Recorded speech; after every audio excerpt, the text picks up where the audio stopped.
నరసింహస్వామికి శరభకి యుద్ధం ఎలా జరిగిందో మీకు తెలుసా? శివుడు శరభ అవతారంలోకి ఎలా మారాడో మీకు తెలుసా? శివుడు విష్ణు ఆగ్రహాన్ని ఎలా శాంతిపరిచాడో మీకు తెలుసా? విష్ణువు మరియు శివుడిలో ఎవరు శక్తివంతులో మీకు తెలుసా? ఈ రోజు ఈ వీడియోలో ఇవన్నీ వివరంగా తెలుసుకుందాం. ప్రతి ఒక్క విష్ణువు మరియు శివుడి భక్తులు ఈ వీడియో మిస్ అవ్వకుండా చివరి వరకు చూడండి. హిరణ్యకశ్యపుడు ప్రహ్లాదుని చంపబోతున్నప్పుడు విష్ణువు నరసింహస్వామి అవతారంలోకి మారిపోయి ఒక స్తంభము నుండి బయటికి వస్తాడు. అప్పుడు హిరణ్యకశ్యపుడు మరియు నరసింహస్వామి మధ్య కఠోరమైన యుద్ధం జరుగుతుంది. వీరి ఇద్దరి మధ్య జరిగిన యుద్ధం గురించి మన ఛానల్లో వీడియో చేశాం. ఆ వీడియో చూసి మళ్ళీ ఈ వీడియో చూడండి. హిరణ్యకశ్యపుడిని అతి క్రూరంగా కడుపు చీల్చి పేగులు బయటికి తీసి అతని గుండెను కూడా పిసికేసి చంపేశాడు. కానీ నరసింహస్వామి కోపం మాత్రం అస్సలు చల్లారదు. పెద్ద పెద్ద అంతస్తులను కూడా ఒక్క అరుపుతో గర్జిస్తూ కూల్చేస్తూ ఉంటాడు. అలా కనబడిన ప్రతి ఒక్క రాక్షసుడిని కసి తీరే వరకు ఆపకుండా చంపుతూనే ఉంటాడు. ఆయన గర్జనకు ప్రపంచం మొత్తం గజగజ వణికిపోతూ ఉంటుంది. రాక్షసులు మొత్తం భయపడుతూ పాతాళ లోకానికి పారిపోతారు. దేవుళ్ళందరూ ఇక భూమి నాశనం అయిపోతుంది అని భయపడిపోతూ ఉంటారు. అప్పుడు ఇంద్రుడు దేవుళ్ళందరినీ పిలిచి, లోకాన్ని కాపాడే ఈ విష్ణువే ఇప్పుడు లోకాన్ని ధ్వంసం చేస్తున్నాడు. మనం అందరం ఎలాగైనా ఈ నరసింహుడిని ఆపాలి అని నిర్ణయించుకుంటారు. మొత్తం దేవుళ్ళందరూ నరసింహస్వామి దగ్గరికి వెళతారు. నరసింహస్వామి అప్పుడు కూడా రాక్షసుని క్రూరంగా చంపుతూ ఉంటాడు. స్వామి, మీరు ఈ లోకాన్ని కాపాడాలి, కానీ మీరే లోకాన్ని ధ్వంసం చేయకూడదు. ఇప్పుడు మీ వలన భూమి మొత్తం ధ్వంసం అయిపోతుంది. ఒక్కసారి మీరు చేస్తున్న ఈ ధ్వంసాన్ని చూడండి. మీరు కాని ఇప్పుడు శాంతించకపోతే మిమ్మల్ని మేము ఓడించి తీరాల్సిందే అని అంటారు. ఓ మూర్ఖులారా, నన్ను ఎవరు అనుకున్నారు? నేను నరసింహుడిని. నన్ను మీరు ఓడిస్తారా? నన్ను మీరు శాంతిపరుస్తారా? ఇప్పుడే ఇక్కడ నుండి వెళ్ళిపోండి, లేదంటే ఈ రాక్షసులతో పాటు మీ ప్రాణాలను కూడా తీస్తాను అని గట్టిగా గర్జిస్తూ అంటాడు. దానికి ఇంద్రుడికి కోపం వస్తుంది. తన వజ్రాయుధం ఎప్పుడైతే పట్టుకుంటాడో ఒక్కసారిగా నరసింహస్వామి సరి వేగంగా పరిగెత్తుకుంటూ వచ్చి ఇంద్రుడి ముఖం మీద ఒక గుద్దు గట్టిగా గుద్దుతాడు. అంతే, ఇంద్రుడు ఎగిరి దూరంగా పడిపోతాడు. ఆ తరువాత అగ్ని దేవుడిని గుద్దుతాడు. ఆ తరువాత వాయుదేవుడిని గుద్దుతాడు. ఆ తరువాత యముడిని కూడా గుద్దుతాడు. ఆ తరువాత సూర్య దేవుడిని గుద్దుతాడు. అలా అక్కడ ఉన్న ప్రతి ఒక్క దేవుడిని చితక కొడుతూ నరసింహస్వామికి ముందు కన్నా ఇప్పుడు మరింత కోపం వస్తుంది. ఆ కోపాన్ని చూసి దేవుళ్ళందరూ గజగజ వణికిపోయి అక్కడి నుండి పారిపోతారు. ఆ ఉగ్ర కోపాన్ని చూసి ప్రహ్లాదుడికి ఏం చేయాలో తెలియక ఒక గృహలో కూర్చుని బ్రహ్మకి తపస్సు చేస్తూ ఉంటాడు. అప్పుడు బ్రహ్మదేవుడు అక్కడికి వచ్చి, నాకు తెలుసు ప్రహ్లాద, నువ్వు ఎందుకు ఇంత బాధపడుతూ తపస్సు చేస్తున్నావో. నువ్వు నాకు తపస్సు చేయడం వలన లాభం ఏమీ లేదు ప్రహ్లాద. నువ్వు విష్ణువుని మళ్ళీ పరమశాంతి అవతారంలోకి మార్చాలి అంటే అది కేవలం నీ వలనే సాధ్యమవుతుంది. నరసింహస్వామి ముందుకు వెళ్లి ఆయన స్తోత్రం పలకాలి. అప్పుడు ఆయన శాంతిస్తాడు. ఇది కేవలం నీ వలనే అవుతుంది అని ఏం చేయాలో కూడా మొత్తం వివరిస్తాడు. ఇదే సమయంలో గాయపడిన దేవుళ్ళందరూ సరి వేగంగా వైకుంఠానికి వెళతారు. లక్ష్మీదేవి తామర పువ్వులో కూర్చుని ధ్యానం చేస్తూ ఉంటుంది. దేవుళ్ళందరూ ఏడుస్తూ మోకాళ్ళ మీద పడిపోయి నమస్కరించి, అమ్మా లక్ష్మీదేవి, విష్ణువు తన భక్తులని కాపాడడం కోసం ఉగ్ర రూపమైన నరసింహస్వామి రూపంలోకి మారాడు. తన భక్తుడిని అయితే కాపాడాడు, కానీ ఆయన రౌద్రం అస్సలు తగ్గలేదు. మొత్తం భూమిని నాశనం చేస్తున్నాడు తల్లి. కేవలం మీరే ఆయనను శాంతిపరచగలరు అని వేడుకుంటారు. ఓ దేవతలారా, ఈ పూర్తి సృష్టిలో ఎవరైనా నరసింహస్వామిని శాంతిపరచగలరు అంటే అది కేవలం ఆయన భక్తుడు ప్రహ్లాదుడు మాత్రమే. దీనికి బ్రహ్మదేవుడు ప్రహ్లాదుడికి సహాయం చేస్తున్నాడు. దీనికి కొంచెం సమయం పడుతుంది అని అంటుంది. తల్లి, ఆ కొంత సమయం చాలు నరసింహుడు సృష్టిని మొత్తం ధ్వంసం చేయడానికి. ఈ కొంత సమయంలో మీరు నరసింహుడిని శాంతి పరచండి తల్లి అని వేడుకుంటారు. అమ్మో, నా విష్ణువుని చూస్తుంటే నాకే భయం వేస్తుంది.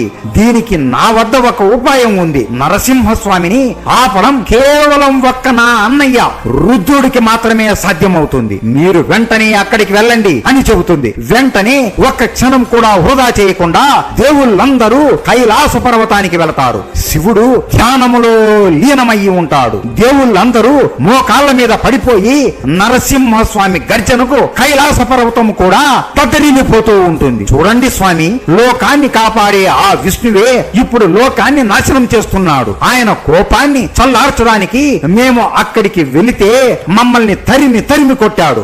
ఆఖరికి లక్ష్మీదేవి కూడా ఆమె భర్తను చూసి భయపడిపోయి మమ్మల్ని ఇక్కడికి పంపించింది స్వామి, మీరే ఈ లోకాన్ని కాపాడాలి అని వేడుకుంటారు. పార్వతీదేవి కూడా మా అన్నయ్య విష్ణువు ఏంటి ఎంత భయంకరంగా ఉన్నాడు అని భయపడిపోతుంది. అప్పుడు పార్వతీదేవి శివుడిని, స్వామి ఒక్కసారి కళ్ళు తెరవండి అని శివుడి భుజం మీద చేయి పెడుతుంది. శివుడు ఒక్కసారిగా కళ్ళు తెరుస్తాడు. ఆయన రెండు కళ్ళ నుండి అగ్ని జ్వాలలు వస్తూ ఉంటాయి. మొత్తం ఏం జరిగిందో ఆయన కళ్ళకి కట్టినట్టు కనబడుతుంది. దేవతలారా, నేను కూడా నరసింహునుడిని శాంతి పరచలేను. అది కేవలం ప్రహ్లాదుని వలనే సాధ్యం అవుతుంది. నేను ఆయనని శాంతి పరచలేను. కానీ ఆయనకు ఉగ్ర కోపం చాలా ఎక్కువ. ఆ ఉగ్ర రూపాన్ని ఆపాలి అంటే నేను కూడా ఒక ఉగ్ర రూపంలోకి మారిపోవాలి అని ఒక్కసారిగా ఆయనలో ఉన్న కోపాన్ని బయటికి తెస్తాడు. శివుడు గట్టి గట్టిగా అరుస్తూ ఉంటాడు. మెల్లగా ఆయన చేతులు ఒక సింహం చేతుల్లాగా 10 చేతుల్లాగా మారిపోతాయి. మెల్లగా ఆయన కాళ్ళు 4 సింహం కాళ్ళలాగా మారిపోతాయి. ముఖమంతా నరసింహస్వామి లాగా ఒక సింహం రూపంలాగా మారిపోతుంది. ఆయనకి 2 రెక్కలు వస్తాయి. శివుడి కంఠంలో విషం ఉన్నట్లు ఆ రూపం ఒళ్ళంతా విషంతో నిండిపోయి ఉంటుంది. అలా శివుడు శరభ అవతారంలోకి మారిపోతాడు. అలా మారిన వెంటనే ఉగ్ర కోపంతో నరసింహస్వామి దగ్గరికి బయలుదేరుతాడు. దేవుళ్ళందరూ ఆ రూపాన్ని చూసి భయపడిపోతారు. విష్ణువు ఉగ్ర రూపాన్ని మేము ఆపలేక అష్ట కష్టాలు పడుతున్నామే, ఇక ఇప్పుడు ఈ శివుడి రూపాన్ని చూస్తుంటే మాకు ఒళ్ళంతా గజగజ వణుకు పుడుతుంది. ఇక ఈయనను శాంతిపరచాలి అంటే ఇంకేం చేయాలో అని అనుకుంటూ ఉంటారు. పార్వతీదేవి మాత్రం నవ్వుతూ వెళుతున్న శరభ వైపు చూస్తూ ఉంటుంది. శరభ స్వామి సరి వేగంగా హిరణ్యకశిపుడి రాజ్యానికి వెళతాడు. నరసింహస్వామి అప్పుడు కూడా ఆ రాజ్యాన్ని ధ్వంసం చేస్తూ రాక్షసులని చంపుతూ ఉంటాడు. ఒక రాక్షసుడిని చేతులతో పట్టుకొని వాడిని 2 ముక్కలుగా చీలుస్తూ ఉంటాడు. అప్పుడు గట్టి గట్టిగా నరసింహ అని ఒక అరుపు వినబడుతుంది. ఒక్కసారిగా భూమి మొత్తం ఆ అరుపుకి దద్దరిల్లిపోతూ ఉంటుంది. నరసింహస్వామి కోపంతో ఊగిపోతూ అటు ఇటు చూస్తూ ఉంటాడు. అప్పుడు ఒక పొగ నుండి శరభ నడుచుకుంటూ వస్తాడు. హిరణ్యకశిపుడు చనిపోయాడు, నువ్వు నీ భక్తుడిని కాపాడావు, ఇక నీ కోపాన్ని తగ్గించుకో అని అంటాడు. నరసింహస్వామి శరభని చూడగానే ఆయన శివుడి రూపం అని అర్థమైపోతుంది. శివా, నేను ఈ రోజు ఈ లోకంలో ఉన్న ఏ రాక్షసుడిని వదిలిపెట్టను. ఈ రోజు ప్రతి ఒక్క రాక్షసుడిని నేను చంపి తీరాల్సిందే. ఈ కార్యానికి నువ్వు అస్సలు అడ్డుపడకు శివా, లేదంటే నిన్ను కూడా ఈ రోజు నేను వదలను అని హెచ్చరిస్తాడు. నరసింహ, ఒక్క హిరణ్యకశిపుడు చేసిన తప్పుకి ప్రతి ఒక్క రాక్షసుడిని చంపడం సృష్టి నీతి కాదు. నువ్వు ఇలా చేయడం చాలా తప్పు నరసింహ. నీ కోపాన్ని తగ్గించుకో. వైకుంఠంలో లక్ష్మీదేవి నీ కోసం ఎదురు చూస్తుంది. దయచేసి వైకుంఠానికి వెళ్ళిపో అని చెబుతాడు. నరసింహస్వామి కోపంతో ఊగిపోతూ, లేదు, ఈ రోజుతో భూమి మీద శాంతి నెలకొంటుంది. నువ్వు ఈ రాక్షసుని కాపాడాలి అంటే ముందు నన్ను ఆపాలి అని నరసింహస్వామి ఒక్కసారిగా కోపంతో ఒక పెద్ద బండరాయిని శరభపై వేస్తాడు. శరభ ఒక్కసారిగా అచ్చం నరసింహస్వామి లాగా మారిపోతాడు. తల మాత్రం సింహం లాగా ఉండి శరీరం అంతా మనిషిలాగా ఉంటుంది. ఆయనకి 10 చేతులు ఉంటాయి. అలాగే పెద్ద పెద్ద 2 రెక్కలు ఉంటాయి. శరభ ఆ బండరాయిని ఒక్కసారిగా ఒక్క గుద్దుతో పగల కొట్టేస్తాడు. ఒక్కసారిగా ఇద్దరు పరిగెత్తుకుంటూ వచ్చి ఒకరినొకరు ముఖం మీద ఒకేసారి గుద్దుకుంటారు. వేళ్ళకి ఉన్న గోర్లతో ఇద్దరు బరుక్కుంటూ ఒకరినొకరు గాయం చేసుకుంటూ ఉంటారు. అలా వారి ఒంటి నుండి రక్తం కారుతూ ఉంటుంది. అయినా సరే ఇద్దరు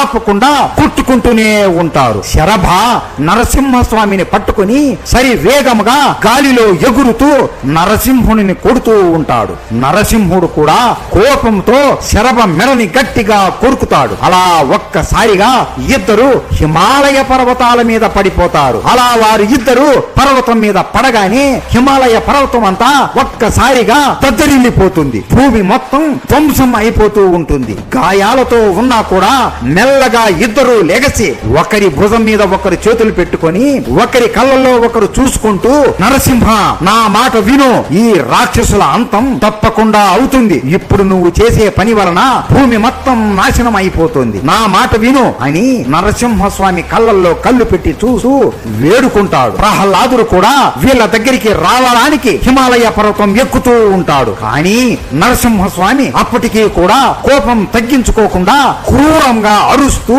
శరభ ముఖం మీద గట్టిగా కొడతాడు. శరభకి ఇక పటరాని కోపం వస్తుంది. కోపంతో శరభ మూడవ కన్ను తెరిచి నరసింహస్వామిని భస్మం చేయబోతున్నప్పుడు స్వామి స్వామి స్వామి అని ప్రహ్లాదుడు కొండ ఎక్కి అరుస్తూ పరిగెత్తుకుంటూ వస్తాడు. స్వామి ఆగండి, నరసింహస్వామిని నేను శాంతిపరుస్తాను అని ప్రహ్లాదుడు నమస్కరించి కళ్ళలో నీళ్లు పెట్టుకుంటూ ప్రభు దయచేసి శాంతించి ఒక్కసారి అందరినీ చూడండి, ఎంత బాధపడిపోతున్నారో. నరసింహస్వామి గట్టిగా అరుస్తూ ఎవడురా అక్కడ అని కోపంతో ప్రహ్లాదుడిని చూస్తాడు. ప్రహ్లాదుడిని చూడగానే ఆయన ముఖంలో ఉన్న కోపం ఒక్కసారిగా తగ్గిపోతుంది. ఒక్కసారిగా వీళ్ళు ముగ్గురు మాయమైపోయి కూలిపోయిన హిరణ్యకశిపుడి రాజ్యంలో ప్రత్యక్షం అవుతారు. ప్రభు దయచేసి శాంతించండి, నేను బాగానే ఉన్నాను, నాకేమీ కాలేదు అని మెల్లగా నరసింహస్వామి తల మీద చెయ్యి పెడతాడు. అంతే, నరసింహస్వామి ఒక్కసారిగా శాంతిస్తాడు. నరసింహస్వామి మెల్లగా ప్రహ్లాదుడిని ఆయన ఒడిలో కూర్చోబెట్టుకొని సింహాసనం మీద కూర్చుంటాడు. ప్రహ్లాద, నువ్వు బాగానే ఉన్నావు కదా నాయనా, నీకేం అవలేదు కదా అని నాలుకతో ప్రేమగా ప్రహ్లాదుడి ముఖమంతా నాకుతాడు. ప్రహ్లాద, నాకు నువ్వంటే చాలా ప్రేమ. ఆ బ్రహ్మ, శివుడు, అలాగే లక్ష్మీదేవి కన్నా నువ్వంటేనే అత్యంత ప్రీతి నాయనా. నీకు ఏమైనా అయితే నేను అసలు తట్టుకోలేను అని ప్రహ్లాదుడిని గట్టిగా కౌకిలించుకుంటాడు. ప్రహ్లాద, నేను మీ తండ్రిని చంపాను అని బాధపడుతున్నావేమో. హిరణ్యకశిపుడు కూడా ముందు జన్మలో నా భక్తుడే నాయన, అతనికి ఉన్న శాపం వలన నాతో వైరం పెంచుకున్నాడు. అంతే ప్రహ్లాద, ఇప్పుడు నా చేతి స్పర్శ వలన అతను ముక్తుడయ్యాడు. నువ్వు అస్సలు చింతించకు. ఈ రోజే నేను మాట ఇస్తున్నాను, ఇక నుండి యుగ యుగాల వరకు నిన్ను నా ప్రియమైన భక్తుడిలాగా గుర్తు పెట్టుకుంటారు. ఎవరైతే నిన్ను ప్రేమతో పూజిస్తారో వారికి ఖచ్చితంగా మోక్షం కలుగుతుంది నాయన అని ప్రహ్లాదుడి తల మీద చేయి పెట్టి ప్రహ్లాదుడిని మనసారా దీవిస్తాడు. పార్వతీదేవి కూడా అక్కడికి వెంటనే వచ్చి శరభని శాంతిపరుస్తుంది. శరభ కూడా వెంటనే శివుడి రూపంలోకి మారిపోతాడు. వెంటనే దేవుళ్ళందరూ అక్కడికి వచ్చి నరసింహస్వామిని అలాగే ప్రహ్లాదుడిని పూజిస్తారు. దీని తరువాత ప్రహ్లాదుడిని తన అమ్మ కయాదుకి అప్పజెప్పి అక్కడ నుండి బయలుదేరతారు. వైకుంఠానికి వెళ్లే దారిలో నరసింహస్వామి చేతి గోర్లు ఎక్కువగా దురద మరియు మంట వేస్తూ ఉంటాయి. హిరణ్యకశిపుడి పొట్ట చీల్చి చీల్చి చంపడంతో అతని రక్తం నరసింహస్వామి గోర్లకి అంటుకుంటుంది. హిరణ్యకశిపుడు ఎన్నో ఘోరాలు పాపాలు చేసి ఉంటాడు. అలాంటి పాపి రక్తం నరసింహస్వామి గోర్లకి అంటుకోవడంతో ఆయనకి మంట దురద ఎక్కువైపోతుంది. ఆ బాధ మరియు రక్తంతో తడిచిన చేతులతో అడవిలో వెళుతుండగా ఒక నేరేడు చెట్టు స్వామికి కనబడుతుంది. ఆ నేరేడు చెట్టుకి ఉన్న ఆకులని తీసుకొని ఆయన చేతులకి రుద్దుకుంటాడు. అలా కొంత సమయానికి స్వామి వారి చేతులకి ఉన్న రక్తమంతా తొలగిపోయి మంట దురద కూడా నయమైపోతుంది. అప్పుడు స్వామి ఎంతో సంతోషించి ఎవరైతే భక్తి శ్రద్ధలతో నిన్ను పూజిస్తారో వారికి సంతానము, అష్ట ఐశ్వర్యాలు మరియు జీవితంలో ఏ లోటు రాకుండా సుఖ సంతోషాలతో ఉంటారు అని ఆ నేరేడు చెట్టు మీద ఆయన చేతులు పెట్టి మనసారా దీవించి వరం ఇస్తాడు. అందుకే ఇప్పుడు కూడా ప్రతి ఒక్కరూ నేరేడు చెట్టుకి ముడుపులు మరియు దారాలు కడుతూ పూజిస్తారు. అలాగే ఆయన శరీరం అంతా రక్తంతో నిండిపోయి ఉంటుంది. దగ్గరలో ఉన్న ఒక కొలనులోకి దిగి స్నానం చేస్తాడు. ఆయన మూతికి ఉన్న రక్తాన్ని, ఆయన చేతులకి ఉన్న రక్తాన్ని, ఆయన ఒళ్ళంతా ఉన్న రక్తాన్ని మొత్తం కడిగేస్తాడు. రాక్షసుడి రక్తం దేవుడి శరీరంలో కలవడంతో ఆ కొలను మొత్తం రక్తంతో నిండిపోతుంది. స్వామి ఆ కొలను నుండి బయటికి వచ్చి ఆ ప్రదేశంలోనే కొద్దిసేపు ధ్యానం చేసి ఆ తరువాత వైకుంఠానికి బయలుదేరతాడు. ఈ కొలను ఇప్పటికీ కూడా రక్తంతో నిండిపోయి ఉంటుంది. దీన్నే ఇప్పుడు రక్త కుండలి అని పిలుస్తారు. ఈ ప్రదేశం ఆంధ్రప్రదేశ్ లో అహోబిలం అనే గ్రామంలో ఉన్న నరసింహస్వామి ఆలయం బయట ఉంటుంది. జీవితంలో ఎవరికి ఎటువంటి భయం ఉన్నా కూడా ఇక్కడికి వచ్చి ఈ రక్త కుండలి దగ్గరికి వచ్చి దర్శించుకుంటే వారికి నరసింహస్వామి వారు జీవితాంతం తోడుగా ఉంటారు అని అక్కడున్న పూజారులు చెబుతారు. అలా నరసింహస్వామి వైకుంఠానికి యుద్ధానికి వెళ్లి లక్ష్మీదేవిని చూడగానే ఆయన కళ్ళల్లో నుండి నీరు కారిపోతాయి. లక్ష్మీదేవి కూడా కళ్ళల్లో నీరు పెట్టుకుంటూ పరిగెత్తుకుంటూ వచ్చి నరసింహస్వామిని కౌకలించుకుంటుంది. అంతే, వెంటనే నరసింహస్వామి విష్ణువుగా మారిపోతాడు. ఇది పూర్తి నరసింహస్వామి కథ. ఇప్పుడు ప్రతి ఒక్కరికి నరసింహస్వామి ఎవరు, ఎలా జన్మించాడు, శివుడితో ఎందుకు యుద్ధం చేశాడో అర్థం అయ్యింది అనుకుంటున్నాము. నెక్స్ట్ ఉగాది పండుగ వీడియో మన తెలుగు హిస్టరీ టేల్స్ ఛానల్లో వస్తుంది. ఆ అద్భుతమైన వీడియో ప్రతి ఒక్కరూ మిస్ అవ్వకుండా చూడండి. ఎవ్వరికీ తెలియని నిజమైన ఉగాది కథ చెబుతాం. ప్రతి ఒక్క విష్ణు భక్తులు ఈ వీడియో లైక్ చేసి, షేర్ చేసి, సబ్స్క్రైబ్ చేసి ఓం నమో భగవతే వాసుదేవాయ నమః అని కామెంట్ చేయండి. ఓం నమో భగవతే వాసుదేవాయ నమః.